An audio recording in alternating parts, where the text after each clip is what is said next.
ભાવનગર જિલ્લાના તળાજા પોલીસ સ્ટેશનમાં નોંધાયેલા જાતિ સતામણીના ગુનામાં પકડવાના બાકી રહેલા આરોપીને ભાવનગર લોકલ ક્રાઇમ બ્રાન્ચ દ્વારા ઝડપી પાડી કાયદેસરની કાર્યવાહી હાથ ધરવામાં આવી છે।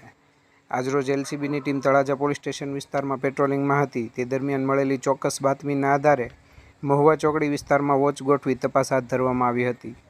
ચોક્કસ બાતમી મુજબ તળાજા પોલીસ સ્ટેશનમાં નોંધાયેલા જાતિ સતામણીના ગુનામાં ફરાર આરોપી હસન હબીબભાઈ તાજાણી ઉંમર 23 ત્યાં હાજર હોવાનું જાણવા મળતા પોલીસે સ્થળ પર પહોંચી તેને ઝડપી પાડ્યો હતો।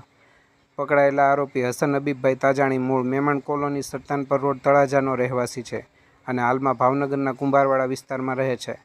આરોપી સામે તળાજા પોલીસ સ્ટેશનમાં તેમના વિરુદ્ધ ગુનો નોંધાયેલ છે। આરોપીની ધરપકડ બાદ તેને વધુ તપાસ અને કાયદેસરની કાર્યવાહી માટે તળાજા પોલીસ સ્ટેશન ખાતે સોંપવામાં આવેલ છે।